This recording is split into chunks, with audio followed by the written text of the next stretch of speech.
interest in asking questions, so I hope you will afford us as much time as you can today. And with that, I will let you begin, and then we will turn to the room for one question and one follow. Fantastic. Thank you very much, Mia. Bonjour tout le monde. Good morning, everyone. On Monday, Canadians elected a new government to stand up to President Trump and to build a strong economy. Canadians also sent a clear message that their cost of living must come down and their communities need to be safe. As Prime Minister, I've heard these messages loud and clear, and I will act on them with focus and determination. Les Canadiens et Canadiennes ont fait entendre.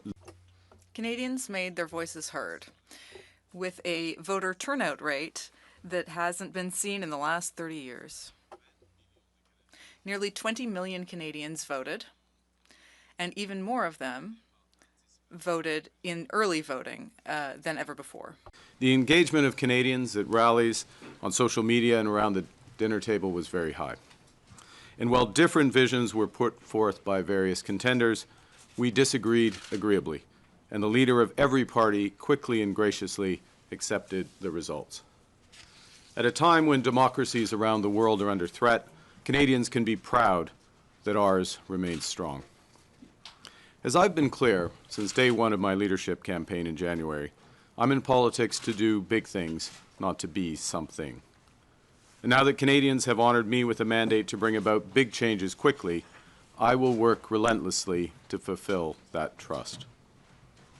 As I stressed on election night, I am committed to working with others, governing as a team in Cabinet and caucus, and working constructively across parties in Parliament, working in real partnership with provinces, territories, and Indigenous peoples, and bringing together labor, business, and civil society to advance the nation-building investments that will transform our economy. In the coming weeks, I will unveil more of our plans to engage with Canadians as we embark on the biggest transformation of our economy since the end of the Second World War. This will be an incredibly exciting time as we take control of our economic destiny to create a new Canadian economy that works for everyone. We will begin to set out that new path for Canada with a new cabinet to be sworn in on the week of the 12th of May and the recall of Parliament on May 26th. We will have the privilege of welcoming His Majesty King Charles III, who will deliver Canada's speech from the throne on May 27th. Her Majesty the Queen will join this visit. This is an historic honor which matches the weight of our times. Je sais que beaucoup de Canadiens et Canadiennes partagent mon... I know that many Canadians share my enthusiasm about this. To the immediate priorities of my government, beginning with our relationship with the United States. As I've stressed repeatedly, our old relationship, based on steadily increasing integration, is over. The questions now are how our nations will cooperate in the future and where we in Canada will move on. Peu après le début de campagne électorale. Shortly after the start of the election campaign, I met with President Trump, or I spoke to him. We both agreed.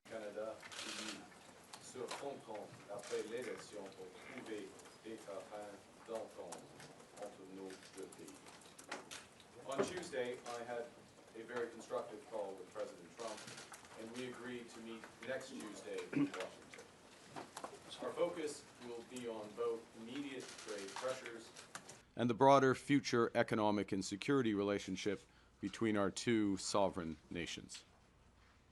My government will fight to get the best deal for Canada.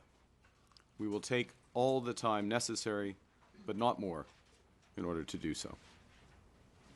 In parallel, we will strengthen our relationships with reliable trading partners and allies. Canada has what the world needs, and we uphold the values the world respects. Au cours des derniers jours, je me suis entretenu avec le président Macron, le président du Conseil européen d'Acosta, le Premier ministre du Japon, Ishiba, et le secrétaire général des Nations Unies, Guterres. J'ai aussi parlé au président Zelensky auprès de qui j'ai réaffirmé l'engagement du Canada envers le peuple ukrainien.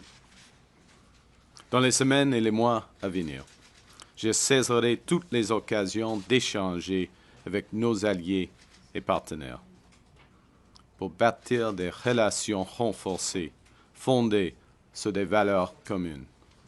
Nous allons faire preuve de leadership à l'international. Nous aurons d'ailleurs l'occasion d'en faire la démonstration en juin, alors que le Canada présidera le sommet de G7. We will reinforce our strength here at home by building an economy that creates jobs, grows incomes, and withstands shocks. Pour y arriver, nous allons bâtir une seule économie canadienne au lieu de 13. D'ici la fête du Canada, mon gouvernement aura contribué à l'atteinte de cet objectif. We will remove federal barriers to internal trade by July 1st to help unleash the full potential of Canada. We will work with provinces, territories, and Indigenous groups to identify projects that are in the national interest, projects that will connect Canada, deepen our ties with the world, and grow our economy for generations. We'll make the Canadian government a catalyst for these projects, not an impediment. And we'll always be guided by our conviction that our economy is only strong when it serves everyone.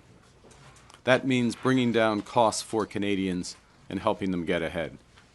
So we will put more money in Canadians' pockets with a middle-class tax cut that will take effect by Canada Day, saving two-income families up to $825 a year.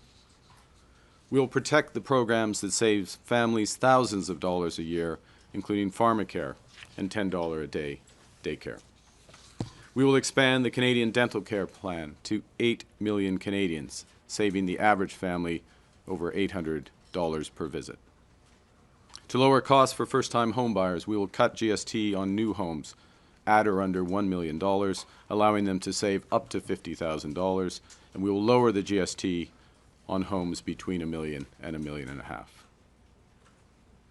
These tax measures will provide immediate relief, but they won't be sufficient to make housing affordable again.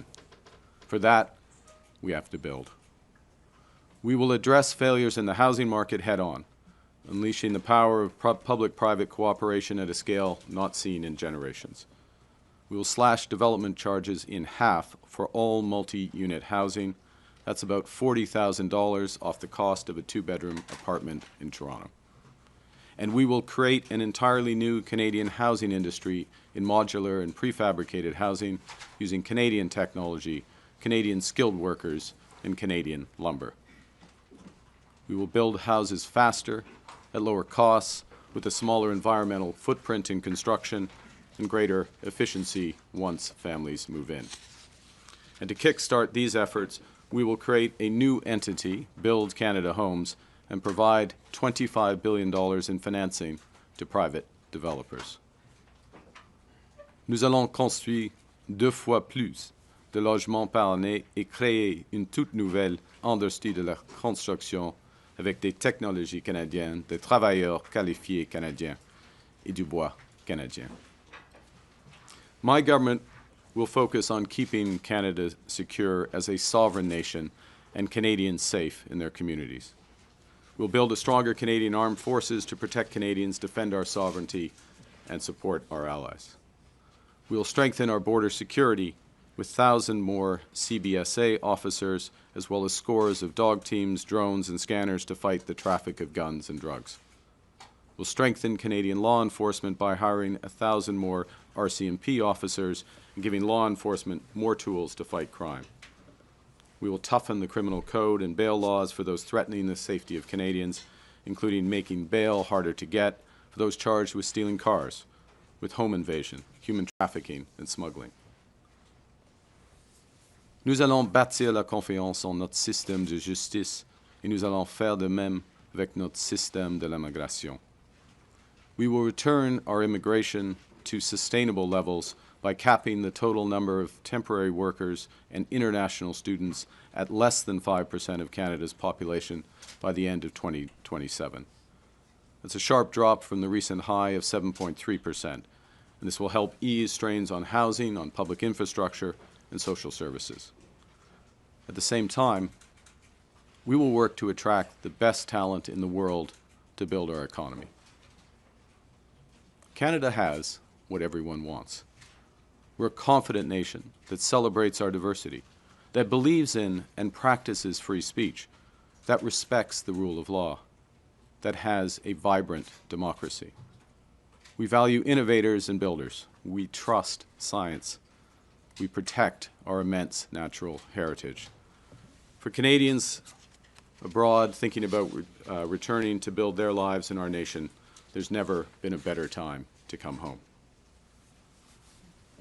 Dans toutes nos actions, nous serons guidés par une nouvelle discipline fiscale. Notre gouvernement va dépenser moins pour que les Canadiens puissent investir plus. Day-to-day government spending, the government's operating budget, has been growing by an unsustainable 9% every year. We will bring that down to 2%, less than half the average nominal growth rate of the economy. We will not cut any transfers to provinces, territories, or individuals. Instead, we'll balance our operating budget over the next 3 years by cutting waste, capping the public service, ending duplicative programs, and deploying technology to boost public sector productivity. We will use scarce taxpayer dollars to catalyze massive private investment. By working together, we can give ourselves far more than the Americans can ever take away. By working together, we can build Canada strong. Pour surmonter les défis auxquels nous faisons face, le Canada doit être uni. Guidé par cette approche, j'ai échangé avec les chefs de l'opposition. J'ai fait part de mon intention de travailler avec eux pour rendre notre gouvernement plus efficace, soutenir nos travailleurs et nos entreprises et remettre notre économie sur la bonne voie. J'ai aussi échangé avec les premiers ministres des provinces et territoires qui sont des partenaires essentiels du gouvernement fédéral. Avec eux, je m'attends à continuer le travail étamé lors de la rencontre des premiers ministres que nous avons tenue avant l'élection, où nous nous sommes étendus pour abattre des barrières qui freinent le commerce interne et la mobilité de la main-d'œuvre. Canadians in the NHL play for a variety of teams passionately against each other. But when they're in a once-in-a-lifetime series such as the Four Nations or the Olympics, those same Canadians come together to win it all. During elections, Canadians play and cheer for different teams. Now that election is over, and we are in a once-in-a-lifetime crisis. It's time together, it's time to come together to put on our Team Canada sweaters and win big. Il est temps d'être unis. Uni, le Canada a accompli des choses difficiles, des choses qui semblaient impossibles. Now is the time for ambition, to be bold, to meet this crisis with an overwhelming positive force that is a united Canada. It's time to build, and my government is getting to work to build big, bold, and build now. Thank you very much, and I look forward to your questions. Thank you very much. We will go to the room for questions. One question, one follow. Because there is a long list, let's try and keep the questions as short as possible. We'll start with Ashley Burke from CBC. Good morning, Prime Minister. What specifically do you want to get out of your first in-person meeting with President Trump, and will you be focused on trying to get the tariffs lifted? Thank you for the question. For the first meeting, as I mentioned in my remarks, and the President and I discussed when we had our constructive call, there are two sets of issues. There are the immediate tariffs, both sectoral and so-called reciprocal and fentanyl tariffs, and then there is the broader relationship. So addressing both sets of issues. We'll see how that progress goes. It's important to get engaged immediately, which has always been my intention, has always been his intention, and I'm pleased to have the opportunity for quite a comprehensive set of meetings that will take place on Tuesday. How do you avoid an Oval Office ambush like we saw happen to President Zelensky? look, I go there with the expectation of constructive, difficult, but constructive discussions. That's the spirit of the conversations that the President and I had. You know, you go to these meetings well prepared, understanding the objectives of your counterpart, and always acting in the best interest of Canada, and we'll go from there. Thank you. Mélanie Marquis, La Presse. Bonjour, M. Carney. Bonjour, madame. Félicitations. Vous avez réclamé un mandat fort pendant toute la campagne. Vous avez une minorité aujourd'hui. Qu'est-ce que ça change pour vous dans la façon de gouverner? Puis qu'est-ce que ça change aussi au rapport de force avec l'administration Trump? Alors, premièrement, merci pour votre question et vos félicitations. Je crois que nous avons un mandat fort parce que pendant la campagne électorale, j'étais très clair. Nos objectifs, c'est de faire face par rapport à les Américaines et d'avoir une stratégie économique avec de l'audace, hein, des grands projets, une économie, pas 13, des nouveaux partenariats à l'échelle internationale. Et nous avons reçu plus de 8,5 millions de votes. C'est le plus haut niveau dans l'histoire du Canada. Nous avons des députés dans toutes les provinces. Nous sommes dans une majorité en 7 provinces sur 10. Nous avons le niveau des députés le plus haut au Québec, par exemple, depuis 1980, je crois. Et le niveau le plus grand dans l'histoire de la Colombie-Britannique, par exemple. Alors, une campagne très transparente, une plateforme claire et un mandat fort. Mais, cela dit, il faut travailler avec le Parlement et surtout avec le Québec et avec les provinces et les territoires afin de mettre en œuvre ces objectifs, cette plateforme. Mais par rapport à ça, est-ce que ça change votre rapport de force par rapport à l'administration Trump? Puis Je ne crois pas. Je ne crois pas. Vas-y. Poser en même temps ma question de suivi. Oui. Vous avez une minorité. Est-ce que vous seriez intéressé à accueillir au sein du caucus libéral des députés d'autres partis? Puis est-ce que des tentatives qui ont déjà été faites en coulisses pour les convaincre de traverser la ligne? Je crois que, comme j'ai dit, mon mandat est fort. C'est fort. Nos objectifs sont clairs. Et par exemple, j'ai eu des conversations une conversation très constructive avec M. Blanchet en ce qui concerne la stratégie pour le Canada et une conversation constructive avec M. Poilievre en ce qui concerne notre stratégie par rapport aux Américaines.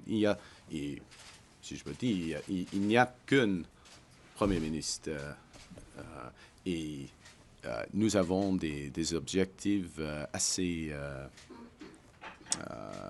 similaires. Alors, c'est un mandat fort pour moi et en ce qui concerne les négociations avec les Américaines, c'est clair pour M. Trump, qui est le Premier ministre du Canada. Hélène Buzzetti, oui, bonjour, M. Carney.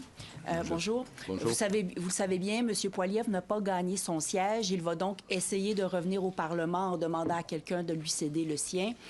Vous aurez, vous, à déclencher une élection partielle. J'aimerais savoir quelle sera votre réflexion pour choisir la date de cette partielle. Est-ce que ce sera le plus tôt possible ou on le laisse attendre jusqu'en novembre? J'ai déjà indiqué à M. Poilievre que je vais déclencher une élection partielle si c'est la décision du Parti conservateur aussitôt que possible. Simple. I've already indicated to Mr. Poilievre that if it's the decision of him and the Conservative Party to trigger, if I can put it that way, a by-election, I will ensure that it happens as soon as possible. Okay. No games, nothing, straight. OK. Et donc, je n'aurai pas de supplémentaire là-dessus, mais vous avez dit aussi que vous allez demander au roi de venir. Vous avez dit aussi que vous allez demander au roi de venir lire le discours du trône. Oui. Comme vous le savez, vous avez gagné beaucoup de sièges au Québec parce qu'il y a bien des nationalistes qui ont accepté de vous prêter leur vote, un vote qu'ils auraient peut-être donné au Bloc québécois autrement. Des nationalistes qui ne sont pas nécessairement en amour avec la royauté britannique. Comment croyez-vous que ça va être reçu et comment leur expliquez-vous ça? C'est simple, puis le roi, c'est une... premièrement, j'ai demandé au roi et Sa Majesté, il l'a accepté. Alors, il va assister à l'ouverture du Parlement. Ça, c'est clair. Et c'est cette situation, cette décision souligne la souveraineté du Canada. C'est absolument clair. C'est un message très clair par rapport aux autres pays à travers le monde. Et c'est un honneur. Voilà. Merci. To be clear, I made the request of His Majesty, and he has accepted. He will open Parliament with the speech from the throne, and that is it clearly underscores the sovereignty of our country. En quelle façon ça souligne la souveraineté de demander au monarque de notre pays? C'est la troisième question ou c'est quoi? Yeah, but my question was cut off. Okay, yeah. In what way? It underscores this is the ultimate head of state, which underscores one of the points I made. I'll answer it this way. Quand je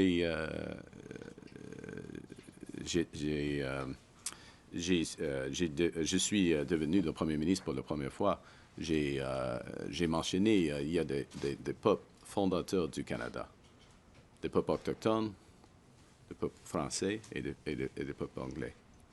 Et alors, ça indique les fondations de notre nation, la nation canadienne.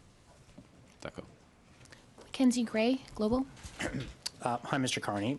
In your second call with the president, did Mr. Trump outright say or insinuate at any point that Canada should become the 51st state? He did not. All right. We've heard Mr. Trump on April 23rd and his surrogates throughout the final days of the campaign reiterate the idea that they believe Canada should become the 51st state. On the campaign trail, you said on multiple occasions that respect for Canada would be one of the key things in terms of having a meeting with him. Do you think over the past few days we have seen respect for Canada from the Trump administration? Look, it's always important to distinguish want from reality. La volonté et la réalité, right? What someone wants and what is reality, and what the Canadian people clearly have stated, virtually without exception, is this will never, ever happen. And if any of the leaders of the party and their representatives would attest to that, I think the votes attest to it. I think the public dialogue attests to it as well. We're meeting as heads of our government to discuss that partnership. Now, I'm not pretending those discussions will be easy, or they won't proceed in a straight line. There will be zigs and zags, ups and downs. But as I said in my remarks, I will fight for the best deal for Canada, and only accept the best deal for Canada, and take as much time that's necessary. Davis Legree, iPolitics. Hi, thanks for taking our questions. Just one from me to try and squeeze some more reporters in. But to my colleague's point, the White House's public position has continued to be that Canada should be the 51st state. You yourself have said that Donald Trump is trying to break Canada. Considering all that, how can you expect good faith negotiations when you travel to Washington next week? Look, I think first I've had the direct conversation with him on whatever day it was, Tuesday, I guess it was, a couple of days ago. And we agreed to have those negotiations. Very clear discussion between us, as I said, very constructive. I would say the time allocated to our meeting and the seniority of he's the president, so that's as senior as you get, but the other members of his administration who will be assisting at those meetings suggests the seriousness of the discussions. Again, do not expect white smoke out of that meeting. There'll be white smoke probably later somewhere else in the world this month. but do not expect that. But so that's the first thing, is just the level of, the direct dialogue, the discussion, the level of people there.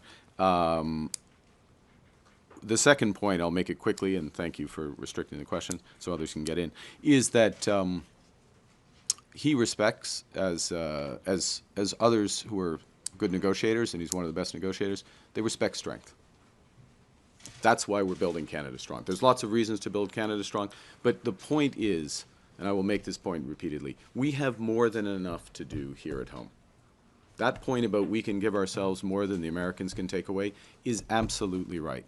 We can have a bigger boost to our economy, to incomes, to jobs, by focusing on building one Canadian economy, by building these nation-building projects, by focusing on getting productivity up, by reducing government waste, by driving investment in this country. And so that is a good in and of itself. We're going to focus on that while we have these negotiations with the Americans. And if the negotiations with the Americans take longer, so be it. We've got more than enough to do here. Kyle Duggan, the Canadian Press. Mr. Carney, will you be pursuing a formal governing pact of any kind with the NDP? No. Short answer, no. And why not? Why? That's my response. Is we campaigned on a very clear set of objectives, very clear policies to back those up, and we received the highest number of votes in Canadian history. Yes, it is not quite a majority, but highest number of votes. As I said moments ago, majorities in 7 of the 10 provinces, seats in all the provinces, highest vote totals and deputy counts in a number of those provinces. And it's also a style of governing as well, which is, in order to do what we need to do as a country, we will need to work in partnership with all the provinces, with Indigenous peoples. Yes, obviously, by definition in Parliament, we will need to get majority support to pass legislation. But this is legislation that Canadians, or at least we will be putting forth legislation that's consistent with our platform and consistent with the requirements of the time. And I will remind that it's not just words. We are in a crisis. If you look at the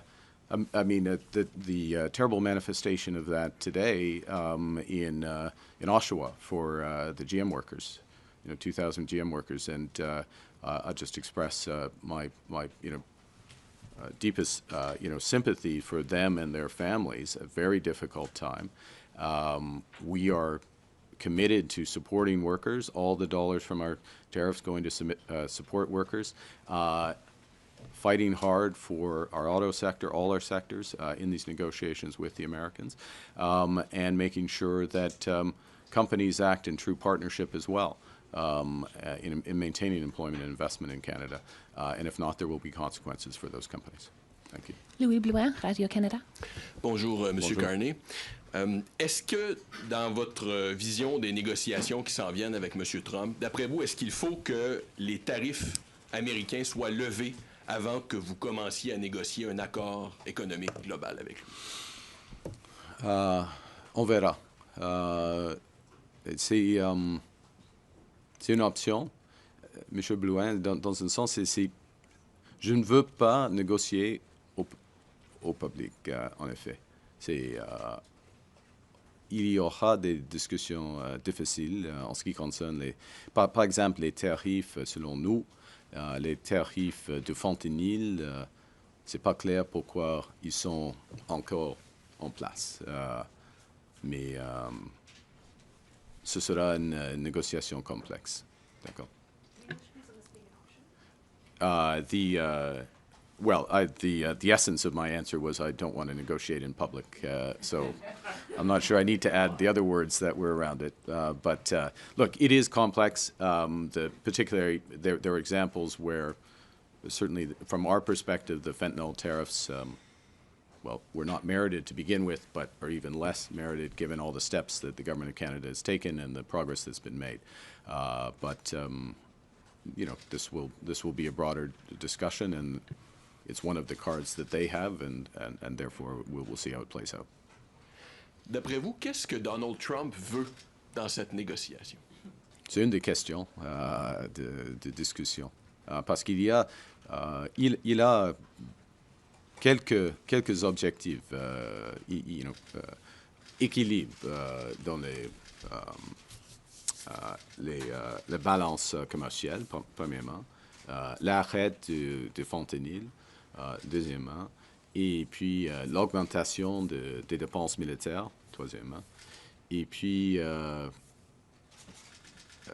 mais les objectifs américains changent de temps en temps. Il y a une volatilité des objectifs américains.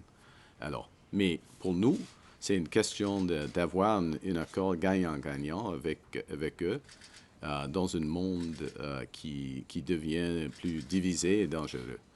Et alors, il y a des secteurs stratégiques pour les Américains et le Canada. Et une des questions, c'est, OK, est-ce qu'on va coopérer dans ces secteurs, y compris, par exemple, les minéraux critiques, le secteur automobile, l'aluminium. Il y a des exemples dans l'énergie, par exemple, où est-ce qu'on va diviser le marché dans l'Amérique du Nord? C'est pas clair. C'est pas un bon choix, la deuxième. Ça c'est clair.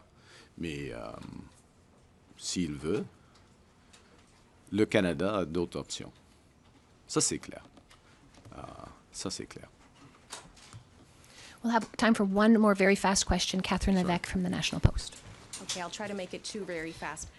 Good. Prime That's the Minister. spirit. That's the spirit, Catherine. That'll get me coming back. Your party picked up seats across the country but lost a few seats in Ontario. Why do you think that is, and did those seats cost you your majority? Well, I think arithmetically, yes, but we could pick other seats that went various ways. We'll reflect on that. I think as I said at the top, what I take as the Canadians voted for many reasons in different circumstances. First and foremost, what we've been talking about most of this time, standing up to the Americans, getting the best deal for Canada. That's there. Relatedly, a strong economy that works for everyone. But also, clearly, affordability issues. We had a big focus on affordability, security, and safety. That's what we take. That's what we take as maybe I should say personally. I take as the mandate that the focus of this government should be on those issues. As you know, to govern is to choose. You have to decide where you're going to focus. And I'm signaling, and of course there will be a speech from the throne and subsequent communications. But I'm signaling clearly where that focus is. And can we expect your cabinet to be larger than your previous one, and will François-Philippe Champagne remain as finance minister? Did he ask you to ask that question? Now we know your sources. Yeah. We will look. I committed to an efficient cabinet, a focused cabinet, cabinet with parity, gender parity. And we'll work towards it. Those final decisions haven't been made. So, Monsieur Champagne he will have to wait. Sorry about that. Thank you very much. I think we have to respect the president of the. We have to respect the. I am truly sorry, but the Prime Minister does have to go. Yeah, bien sûr, of course. Yeah. Okay, that's fine. Yeah. What do you? No. Let's not get carried away. All right. Thank you.